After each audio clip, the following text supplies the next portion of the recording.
more than 40 lives. Ashley, we all thank you. Thank you very much.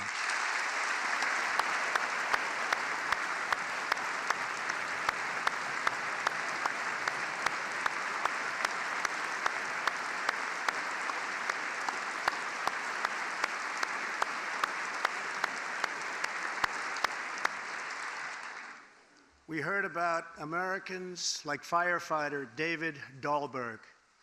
He's here with us also. David faced down walls of flame to rescue almost 60 children trapped at a California summer camp threatened by those devastating wildfires.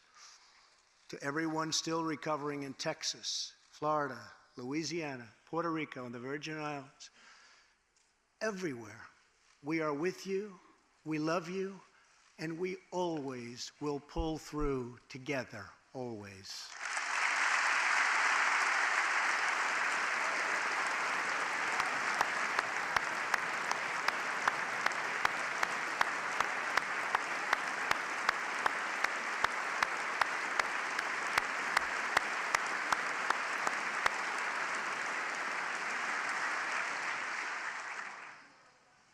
Thank you to David and the brave people of California. Thank you very much, David. Great job. Some trials over the past year touched this chamber very personally. With us tonight is one of the toughest people ever to serve in this House. A guy who took a bullet, almost died, and was back to work 3.5 months later. The legend from Louisiana, Congressman Steve Scalise.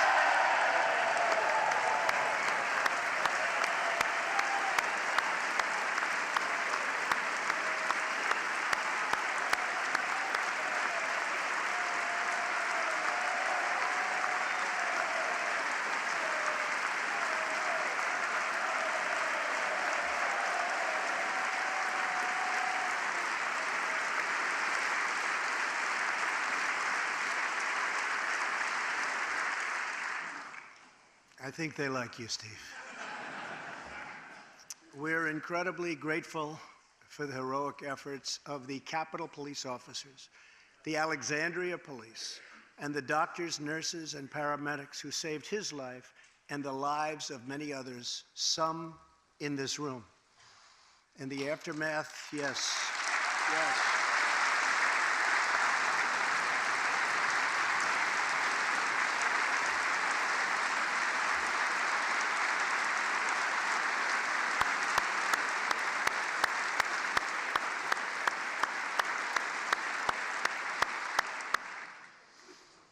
In the aftermath of that terrible shooting, we came together, not as Republicans or Democrats, but as representatives of the people.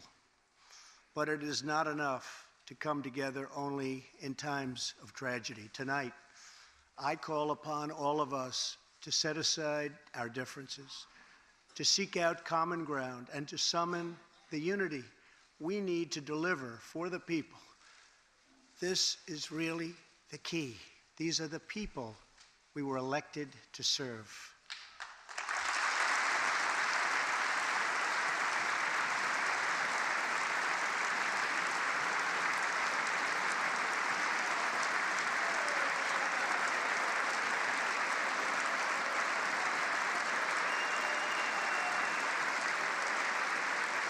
Thank you. Over the last year, the world has seen what we always knew, that no people on earth are so fearless or daring or determined as Americans. If there is a mountain, we climb it. If there's a frontier, we cross it. If there's a challenge, we tame it.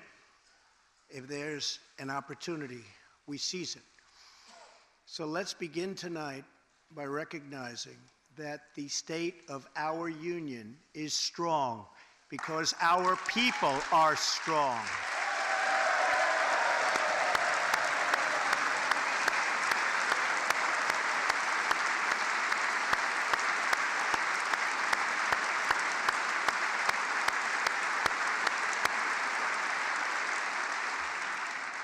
And together we are building a safe, strong, and proud America. Since the election, we have created 2.4 million new jobs, including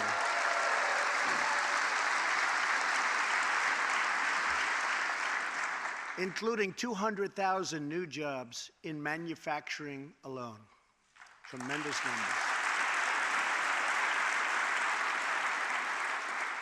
After years and years of wage stagnation, we are finally seeing rising wages.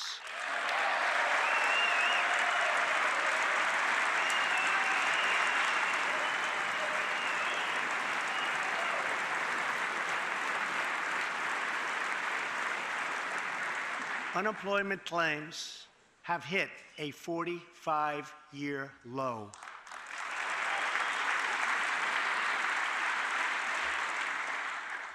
And something I'm very proud of, African American unemployment stands at the lowest rate ever recorded.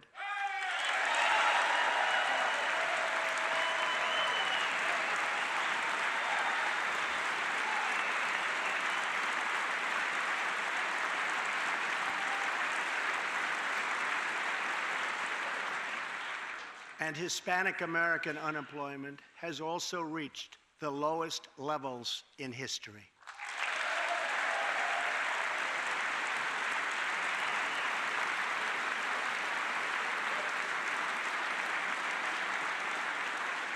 Small business confidence is at an all-time high. The stock market has smashed one record after another, gaining $8 trillion and more in value in just this short period of time. The great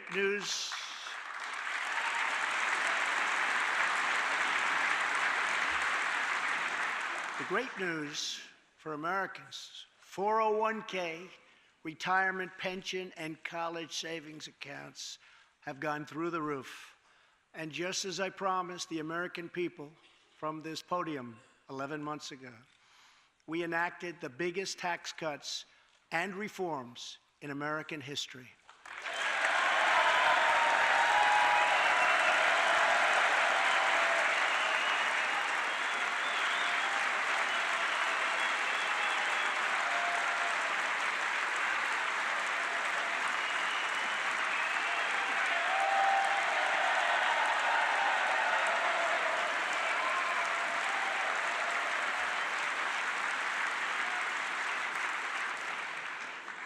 Our massive tax cuts provide tremendous relief for the middle class and small business. To lower tax rates for hardworking Americans, we nearly doubled the standard deduction for everyone.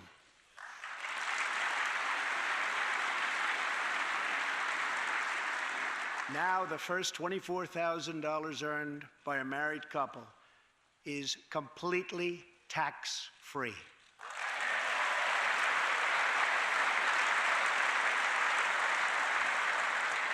We also doubled the child tax credit.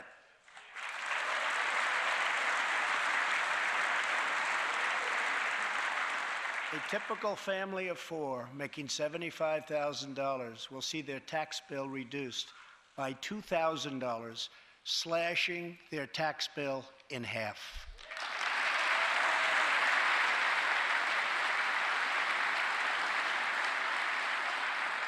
In April, this will be the last time you will ever file under the old and very broken system, and millions of Americans will have more take-home pay starting next month, a lot more.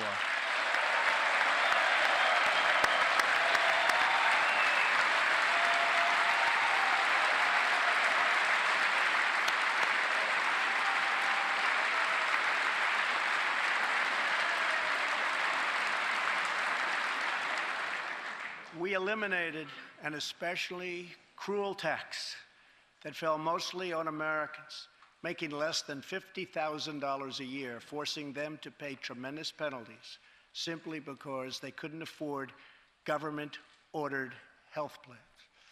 We repealed the core of the disastrous Obamacare. The individual mandate is now gone. Thank heaven.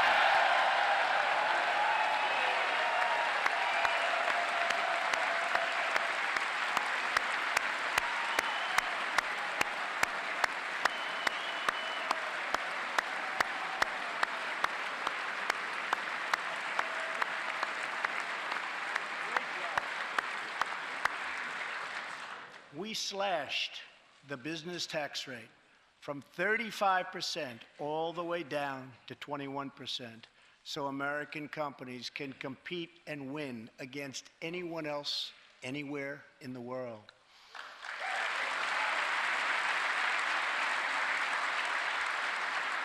These changes alone are estimated to increase average family income by more than $4,000.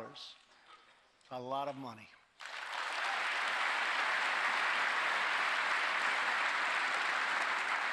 Small businesses have also received a massive tax cut and can now deduct 20% of their business income. Here tonight are Steve Staub and Sandy Keplinger of Staub Manufacturing, a small, beautiful business in Ohio. They've just finished the best year in their 20-year history.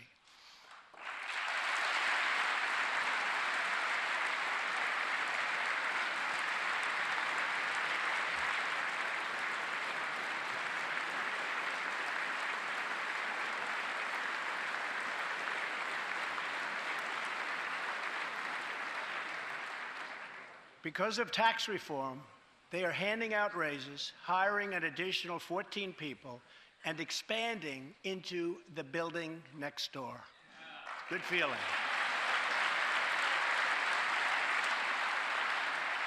One of Staub's employees, Corey Adams, is also with us tonight.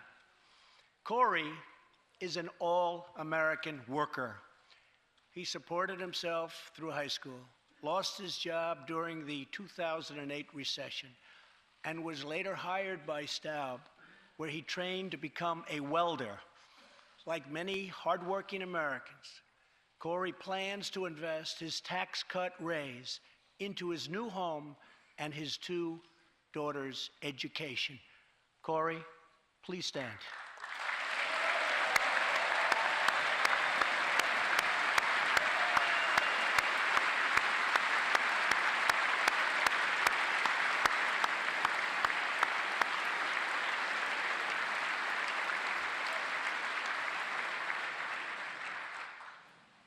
And he's a great welder. I was told that by the man that owns that company that's doing so well. So congratulations, Corey. Since we passed tax cuts, roughly 3 million workers have already gotten tax cut bonuses, many of them thousands and thousands of dollars per worker, and it's getting more every month, every week. Apple has just announced it plans to invest a total of $350 billion in America and hire another 20,000 workers.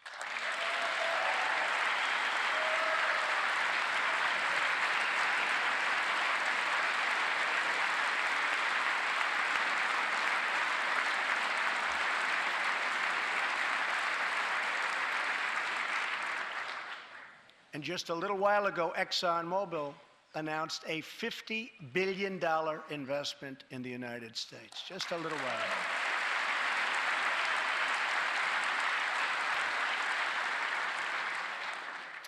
This, in fact, is our new American moment. There has never been a better time to start living the American dream. So to every citizen watching at home tonight, no matter where you've been or where you've come from, this is your time. If you work hard, if you believe in yourself, if you believe in America, then you can dream anything. You can be anything. And together, we can achieve absolutely anything.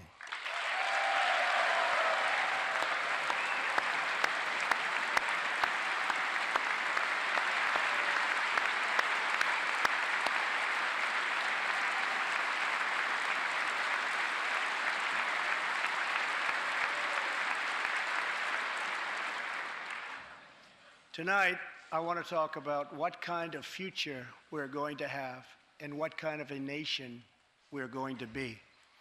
All of us together as one team, one people, and one American family can do anything. We all share the same home, the same heart, the same destiny, and the same great American flag.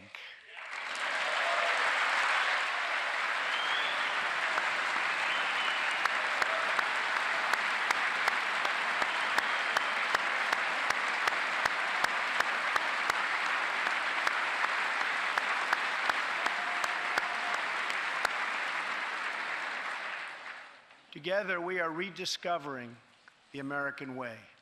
In America, we know that faith and family, not government and bureaucracy, are the center of American life.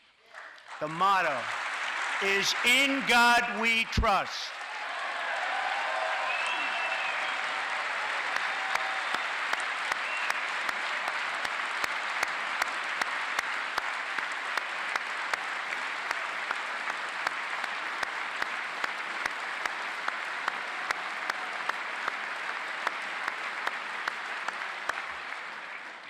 And we celebrate our police, our military, and our amazing veterans as heroes who deserve our total and unwavering support.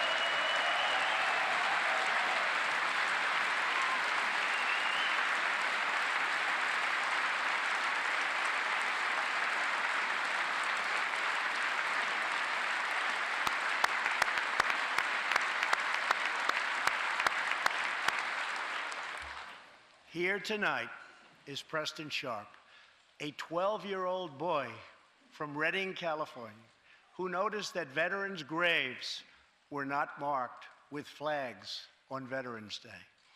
He decided all by himself to change that and started a movement that has now placed 40,000 flags at the graves of our great heroes. Preston, a job well done.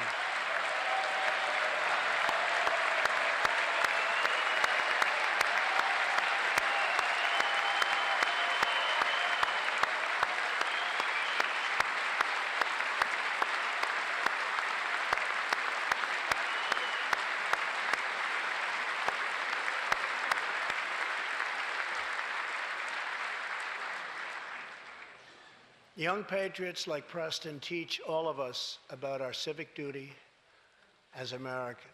And I met Preston a little while ago, and he is something very special that I can tell you. Great future. Thank you very much for all you've done, Preston. Thank you very much. Preston's reverence for those who have served our nation reminds us of why we salute our flag, why we put our hands on our hearts for the Pledge of Allegiance, and why we proudly stand for the national anthem.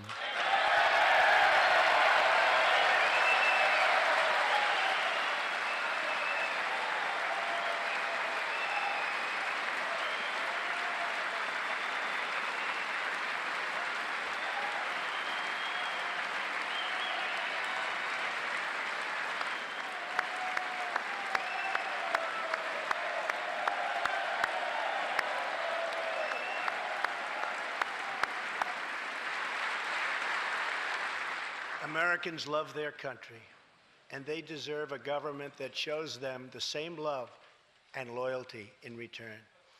For the last year, we have sought to restore the bonds of trust between our citizens and their government. Working with the Senate, we are appointing judges who will interpret the Constitution as written, including a great new Supreme Court justice and more circuit court judges than any new administration in the history of our country.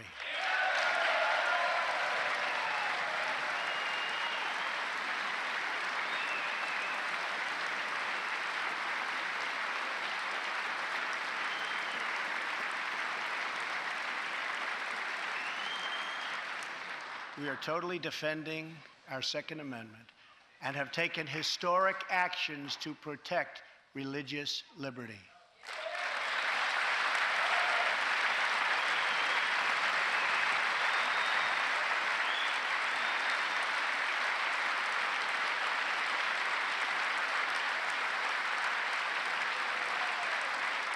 And we are serving our brave veterans, including giving our veterans choice in their healthcare decisions.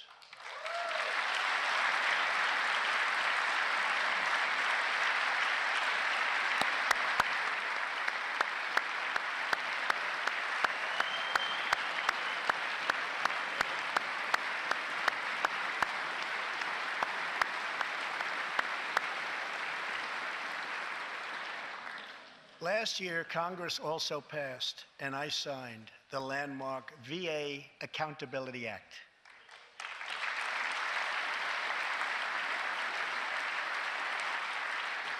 Since its passage, my administration has already removed more than 1,500 VA employees who failed to give our veterans the care they deserve, and we are hiring talented people who love our vets as much as we do.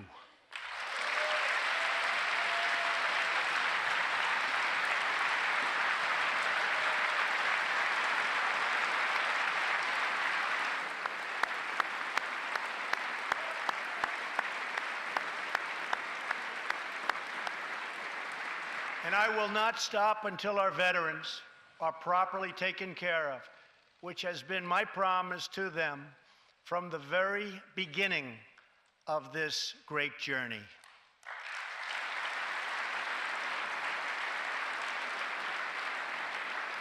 All Americans deserve accountability and respect, and that's what we are giving to our wonderful heroes, our veterans. Thank you.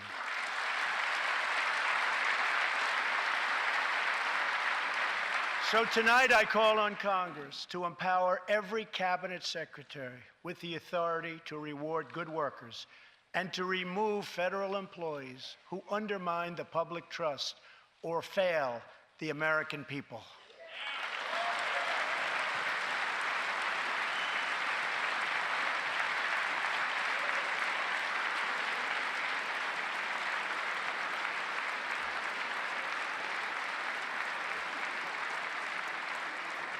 In our drive to make Washington accountable, we have eliminated more regulations in our first year than any administration in the history of our country.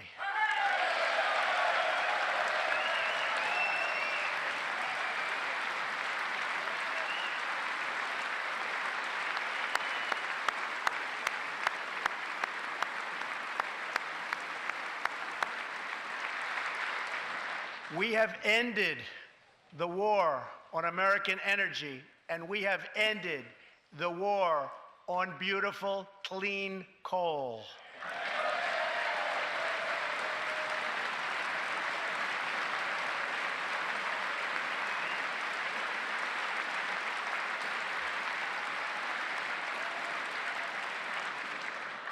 We are now very proudly an exporter of energy to the world.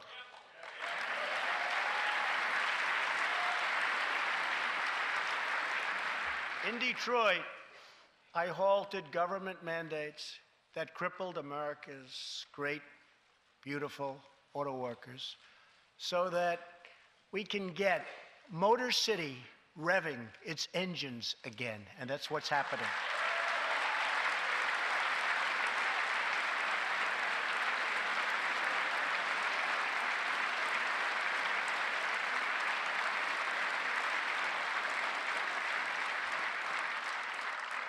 Many car companies are now building and expanding plants in the United States, something we haven't seen for decades.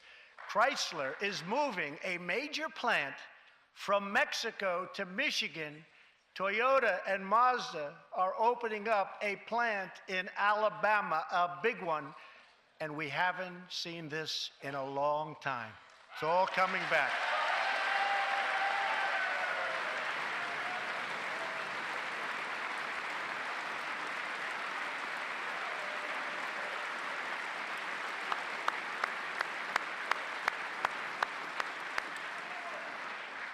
Very soon, auto plants and other plants will be opening up all over our country.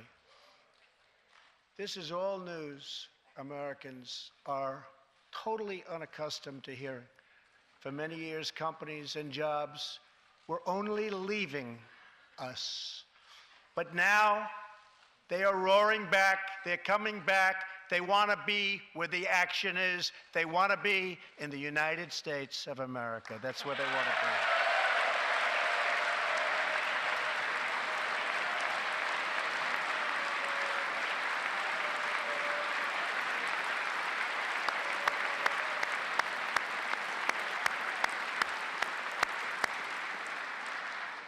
Exciting progress is happening every single day.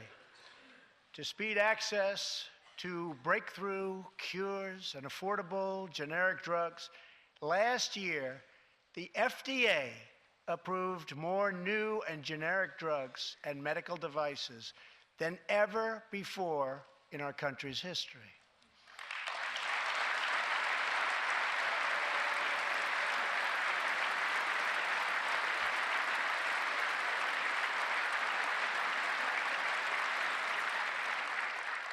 We also believe that patients with terminal conditions, terminal illness, should have access to experimental treatment immediately that could potentially save their lives. People who are terminally ill should not have to go from country to seek a cure. I want to give them a chance right here at home. It's time for Congress to give these wonderful, incredible Americans the right to try.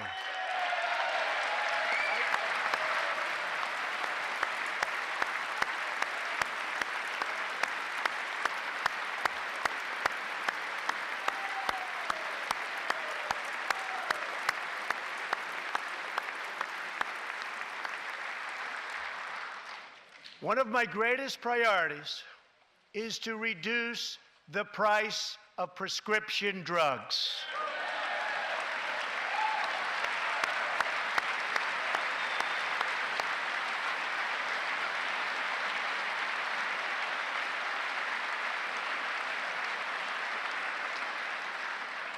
In many other countries, these drugs cost far less than what we pay in the United States, and it's very, very unfair. That is why I've directed my administration to make fixing the injustice of high drug prices one of my top priorities for the year.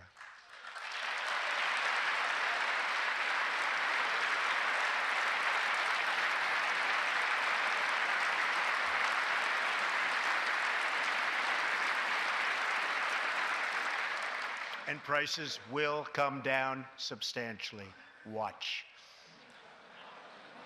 America has also finally turned the page on decades of unfair trade deals that sacrificed our prosperity and shipped away our companies, our jobs, and our wealth.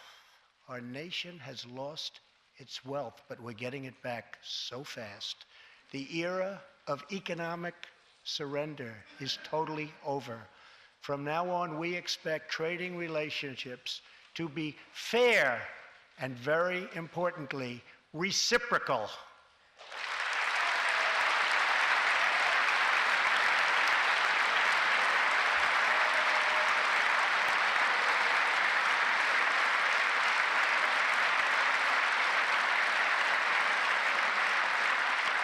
We will work to fix bad trade deals and negotiate new ones, and they'll be good ones, but they'll be fair. And we will protect American workers and American intellectual property through strong enforcement of our trade rules.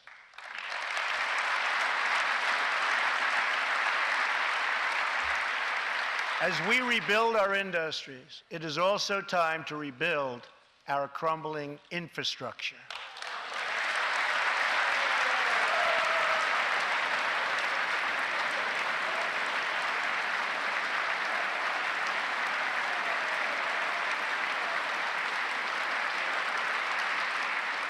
America is a nation of builders. We built the Empire State Building in just 1 year. Isn't it a disgrace that it can now take 10 years just to get a minor permit approved for the building of a simple road.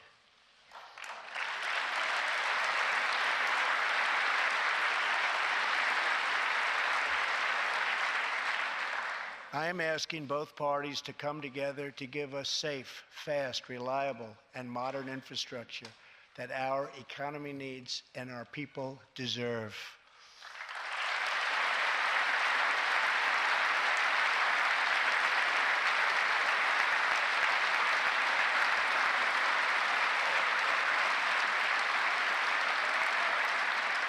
Tonight, I'm calling on Congress to produce a bill that generates at least $1.5 trillion for the new infrastructure investment that our country so desperately needs.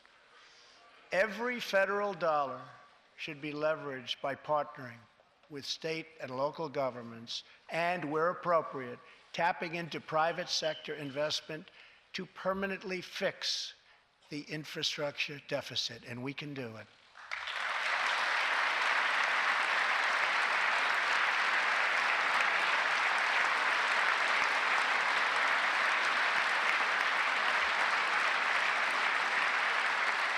Any bill must also streamline the permitting and approval process, getting it down to no more than 2 years and perhaps even 1. Together, we can reclaim our great building heritage.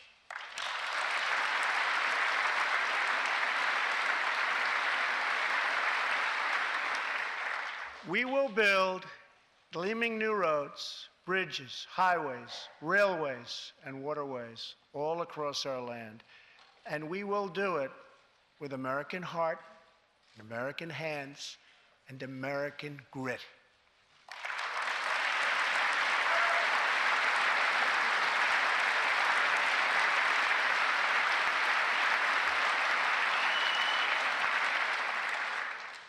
We want every American to know the dignity of a hard day's work. We want every child to be safe in their home at night. And we want every citizen to be proud of this land that we all love so much. We can lift our citizens from welfare to work, from dependence to independence, and from poverty to prosperity. As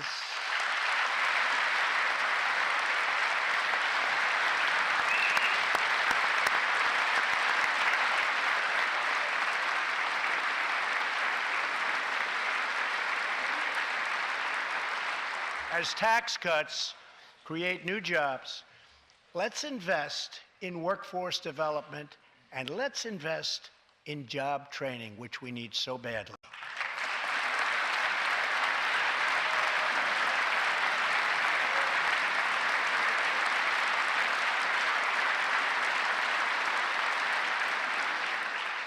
Let's open great vocational schools so our future workers can learn a craft and realize their full potential.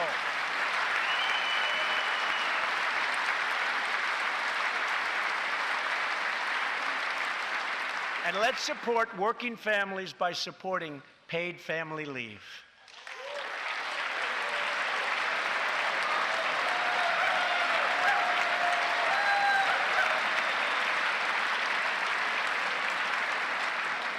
As America regains its strength, opportunity must be extended to all citizens. That is why this year we will embark on reforming our prisons to help former inmates who have served their time get a second chance at life.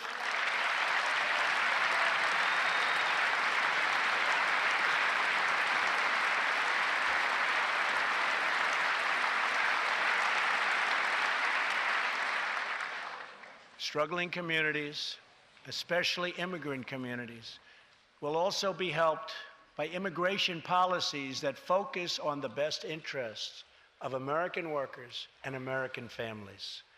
For decades, open borders have allowed drugs and gangs to pour into our most vulnerable communities. They've allowed millions of low-wage workers to compete for jobs and wages against the poorest Americans. most tragically, they have caused the loss of many innocent lives. Here tonight are two fathers and two mothers, Evelyn Rodriguez, Freddie Cuevas, Elizabeth Alvarado, and Robert Mickens. Their two teenage daughters, Kayla Cuevas and Nisa Mickens, were close friends on Long Island. But in September 2016, on the eve of Nisa's 16th birthday, such a happy time it should have been, neither of them came home. These two precious girls were brutally murdered while walking together in their hometown. 6 members of the savage MS-13 gang have been charged with Kayla and Nisa's murders. Many of these gang members took advantage of glaring loopholes in our laws to enter the country as illegal, unaccompanied, alien minors and wound up in Kayla and Nisa's high school. Evelyn, Elizabeth, Freddie, and Robert, tonight everyone in this chamber is praying for you. Everyone in America is grieving for you. Please stand. Thank you very much.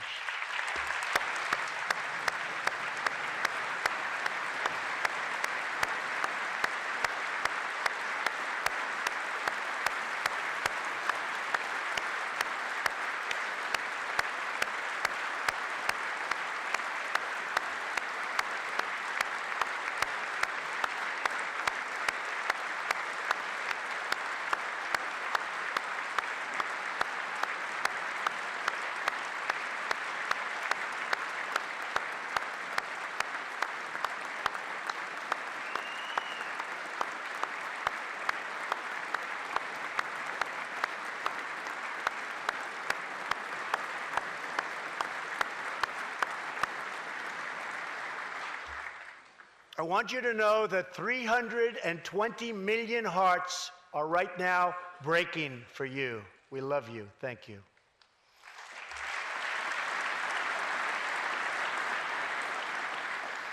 While we cannot imagine the depths of that kind of sorrow, we can make sure that other families never have to endure this kind of pain.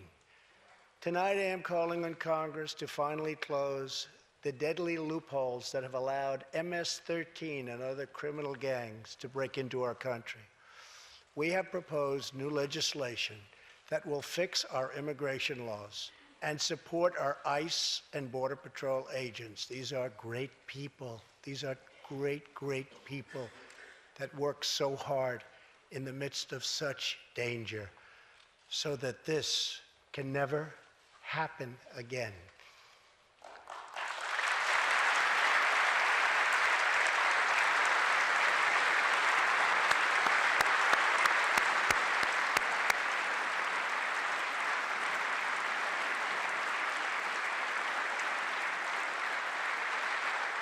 The United States is a compassionate nation.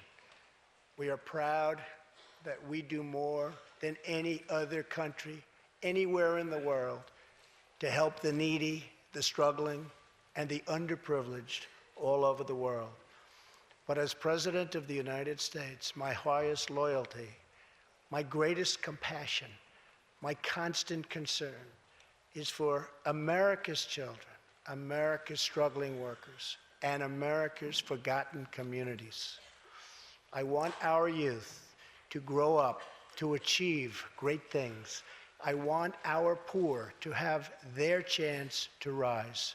So tonight I am extending an open hand to work with members of both parties, Democrats and Republicans, to protect our citizens of every background, color, religion, and creed.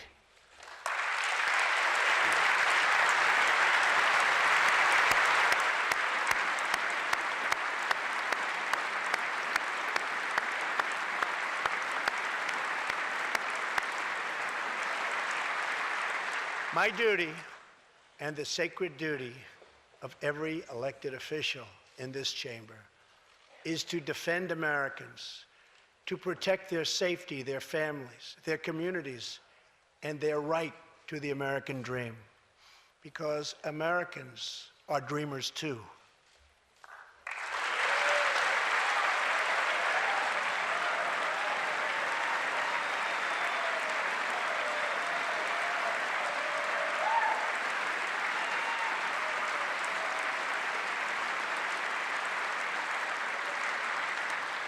Here tonight is one leader in the effort to defend our country, Homeland Security Investigation Special Agent Celestino Martinez. He goes by DJ and CJ. He said, call me either one. So we'll call you CJ. Served 15 years in the Air Force before becoming an ICE agent and spending the last 15 years fighting gang violence and getting dangerous criminals off of our streets. Tough job. At one point, MS-13 leaders ordered CJ's murder, and they wanted it to happen quickly. But he did not cave to threats or to fear. Last May, he commanded an operation to track down gang members on Long Island. His team has arrested nearly 400, including more than 220 MS-13 gang members. And I have to tell you, what the Border Patrol and ICE have done, we have sent thousands and thousands and thousands of MS-13 horrible people out of this country or into our prisons. So I just want to congratulate you, CJ. You're a brave guy. Thank you very much.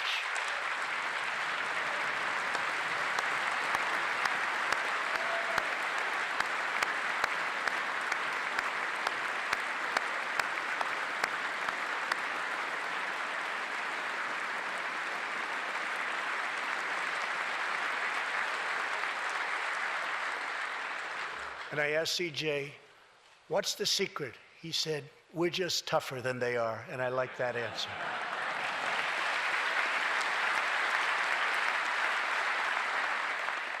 Now let's get Congress to send you, and all of the people in this great chamber have to do it. We have no choice. CJ, we're going to send you reinforcements, and we're going to send them to you quickly. It's what you need.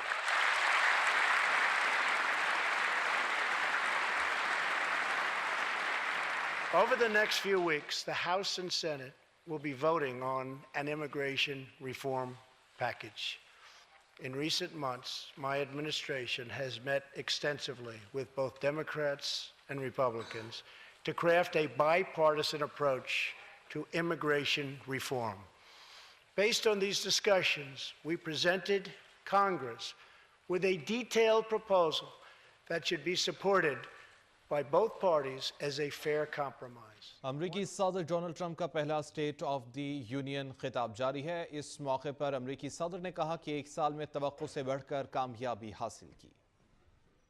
Of his wife and their 4 kids. Then he went home to tell his wife, Rebecca. In an instant, she agreed to adopt. The Hollettes named their new daughter, Hope. Ryan and Rebecca, you embody the goodness of our nation. Thank you.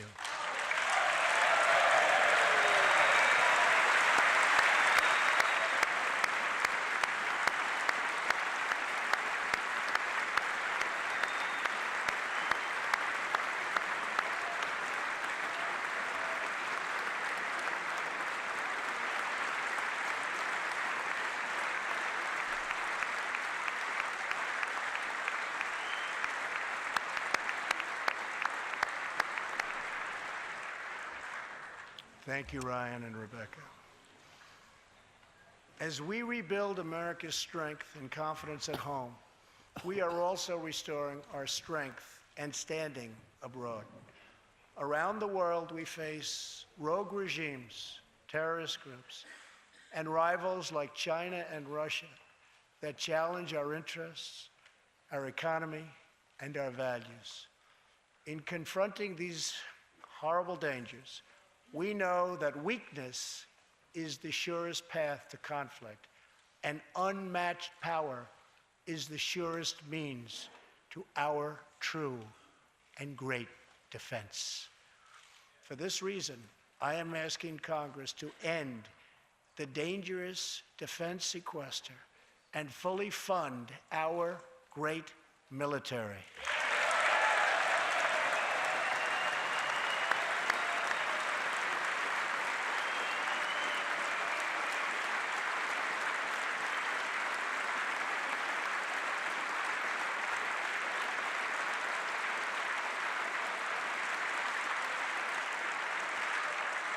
As part of our defense, we must modernize and rebuild our nuclear arsenal, hopefully never having to use it, but making it so strong and so powerful that it will deter any acts of aggression by any other nation or anyone else.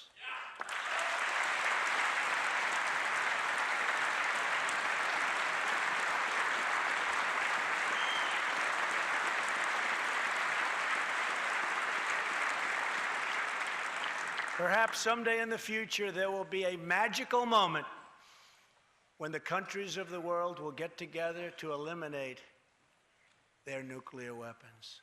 Unfortunately, we are not there yet, sadly.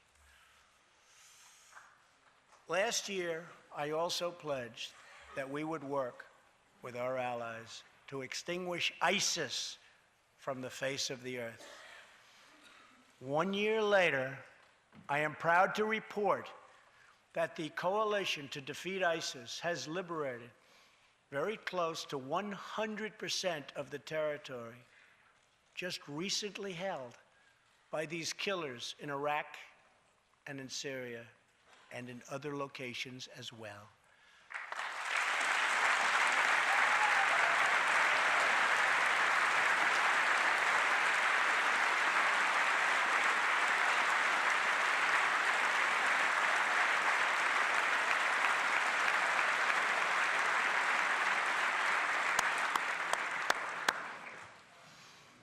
But there is much more work to be done. We will continue our fight until ISIS is defeated. Army Staff Sergeant Justin Peck is here tonight. Near Raqqa last November, Justin and his comrade, Chief Petty Officer Kenton Stacy, were on a mission to clear buildings that ISIS had rigged with explosive, so that civilians could return to that city, hopefully soon and hopefully safely. Clearing the second floor of a vital hospital, Kenton Stacy was severely wounded by an explosion. Immediately, Justin bounded into the booby-trapped and unbelievably dangerous and unsafe building and found Kenton, but in very, very bad shape. He applied pressure to the wound and inserted a tube to reopen an airway.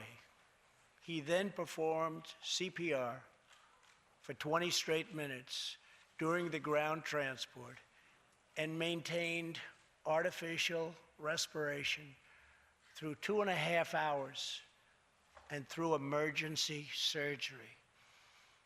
Kenton Stacy would have died if it were not for Justin's selfless love for his fellow warrior. Tonight, Kenton is recovering in Texas.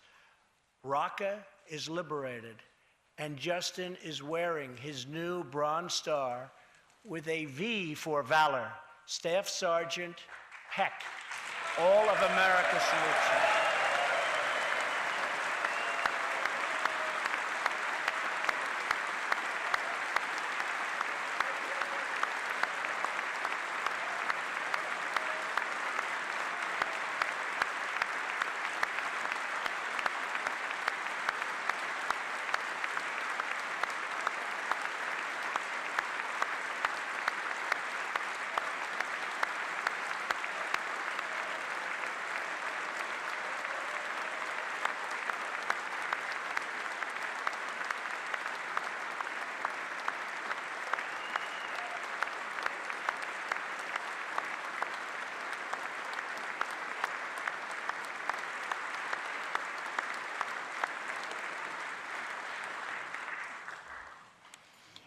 Terrorists who do things like place bombs in civilian hospitals are evil.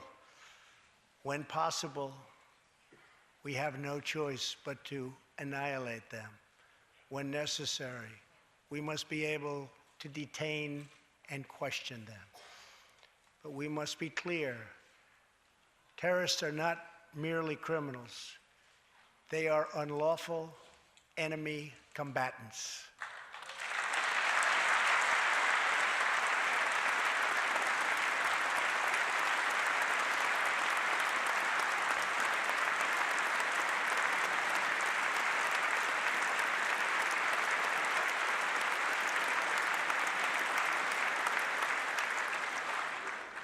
And when captured overseas, they should be treated like the terrorists they are.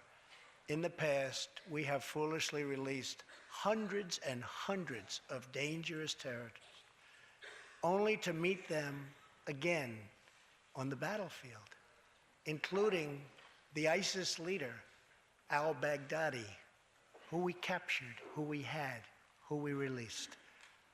So today, I'm keeping another promise. I just signed, prior to walking in, an order directing Secretary Mattis, who is doing a great job. Thank you.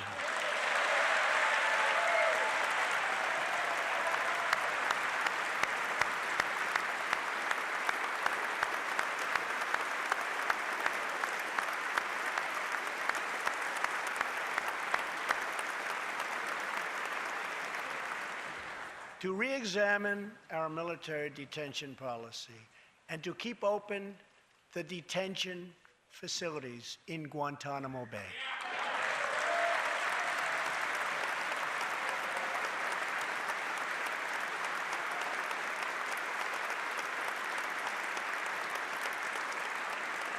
I am asking Congress to ensure that in the fight against ISIS and al-Qaeda, we continue to have all necessary power to detain terrorists wherever we chase them down, wherever we find them.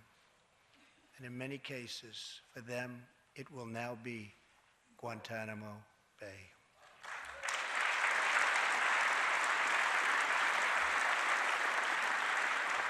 At the same time, as of a few months ago, our warriors in Afghanistan have new rules of engagement.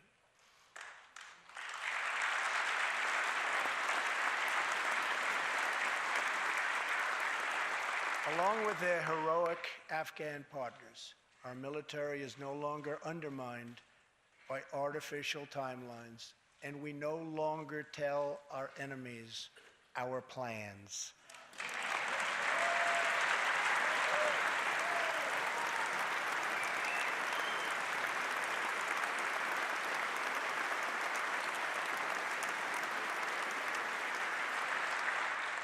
Last month, I also took an action endorsed unanimously by the U.S. Senate just months before. I recognized Jerusalem as the capital of Israel.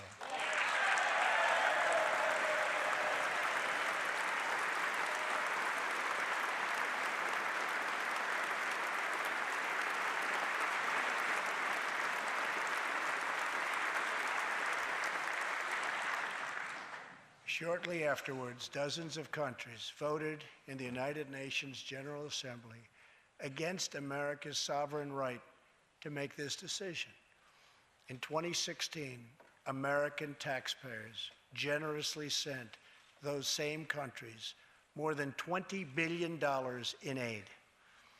That is why tonight I am asking Congress to pass legislation to help ensure American foreign assistance dollars always serve American interests and only go to friends of America, not enemies of America.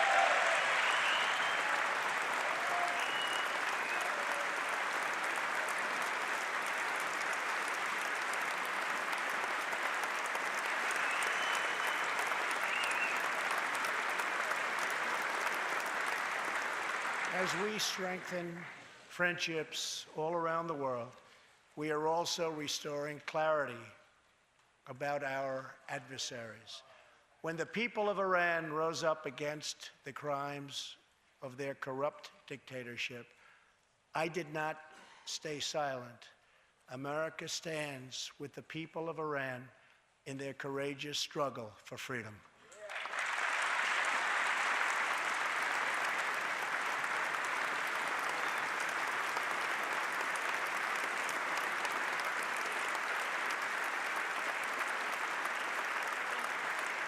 I am asking Congress to address the fundamental flaws in the terrible Iran nuclear deal.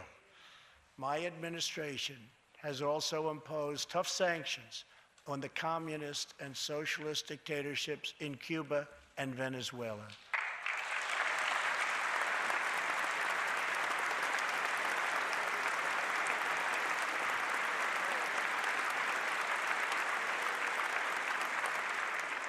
But no regime has oppressed its own citizens more totally or brutally than the cruel dictatorship in North Korea. North Korea's reckless pursuit of nuclear missiles could very soon threaten our homeland. We are waging a campaign of maximum pressure to prevent that from ever happening. Past experience has taught us that complacency and concessions only invite aggression and provocation. I will not repeat the mistakes of past administrations that got us into this very dangerous position. We need only look at the depraved character of the North Korean regime to understand the nature of the nuclear threat it could pose to America and to our allies. Otto Warmbier was a hard-working student at the University of Virginia, and a great student he was. On his way to study abroad in Asia, Otto joined a tour to North Korea. At its conclusion, this wonderful young man was arrested and charged with crimes against the state. After a shameful trial, the dictatorship sentenced Otto to 15 years of hard labor before returning him to America last June, horribly injured and on the verge of death. He passed away just days after his return. Otto's wonderful parents, Fred and Cindy Warmbier, are here with us tonight, along with Otto's brother and sister, Austin and Greta. Please.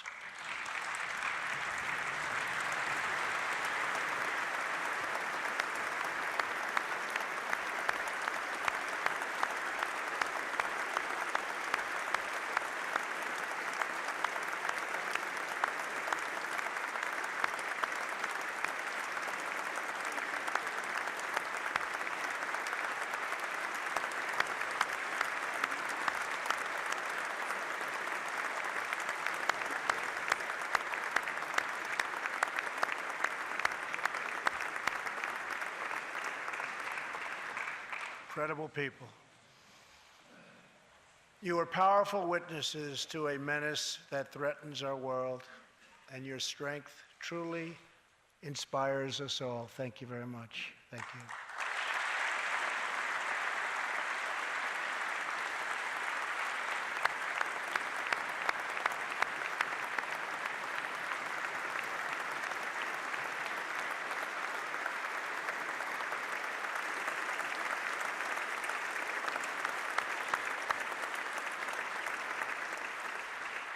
Tonight, we pledge to honor Otto's memory with total American resolve. Thank you. Finally,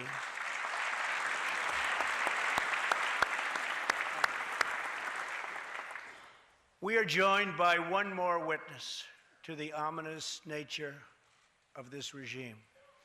His name is Mr. Ji Sung-ho. In 1996, Sung-ho was a starving boy in North Korea. One day he tried to steal coal from a railroad car to barter for a few scraps of food, which were very hard to get.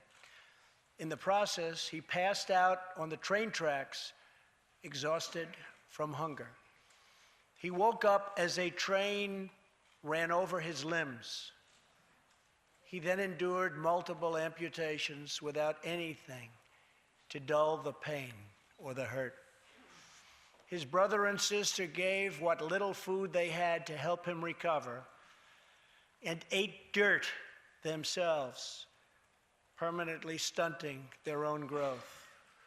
Later, he was tortured by North Korean authorities after returning from a brief visit to China. His tormentors wanted to know if he'd met any Christians. He had, and he resolved after that to be free. Sung Ho traveled thousands of miles on crutches all across China and Southeast Asia to freedom. Most of his family followed. His father was caught trying to escape and was tortured to death. Today, he lives in Seoul, where he rescues other defectors and broadcasts into North Korea what the regime fears most, the truth. Today, he has a new leg, but Sung Ho, I understand you still keep those old crutches as a reminder of how far you've come. Your great sacrifice is an inspiration to us all. Please, thank you.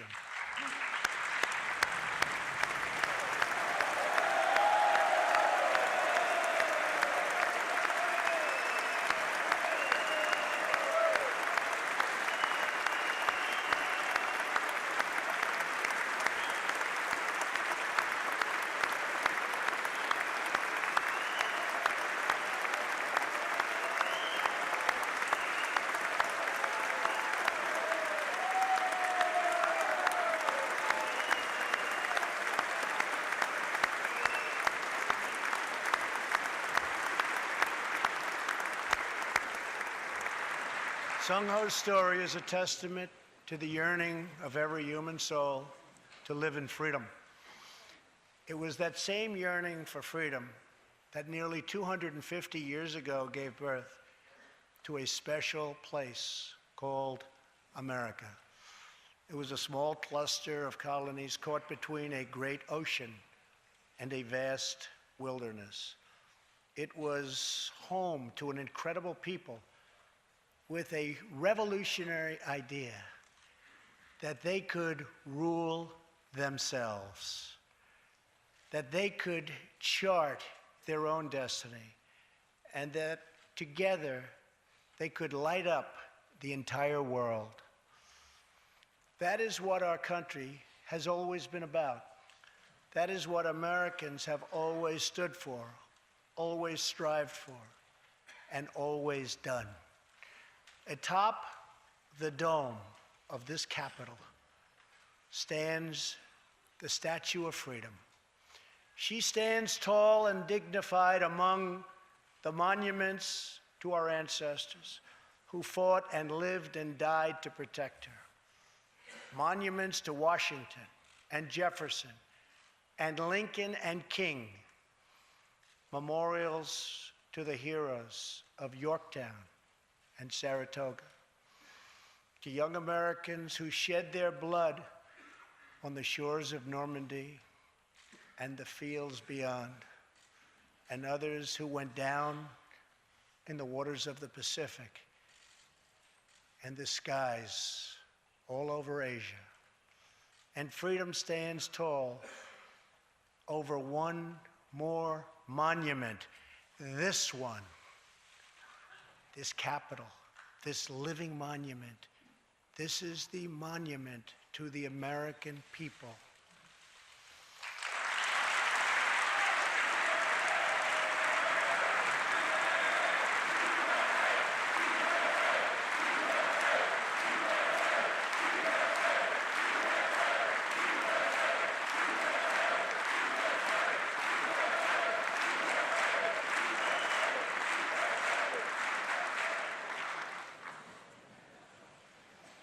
We're a people whose heroes live not only in the past, but all around us, defending hope, pride, and defending the American way. They work in every trade. They sacrifice to raise a family. They care for our children at home. They defend our flag abroad. And they are strong moms and brave kids. They are firefighters and police officers and border agents, medics and Marines. But above all else, they are Americans. And this capital, this city, this nation belongs entirely to them.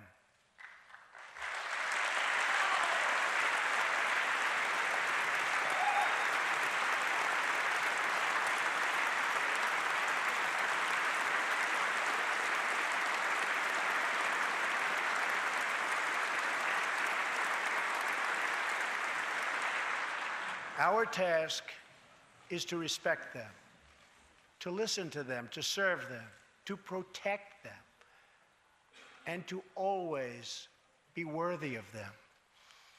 Americans fill the world with art and music. They push the bounds of science and discovery, and they forever remind us of what we should never, ever forget. The people dreamed this country. The people built this country. And it's the people who are making America great again.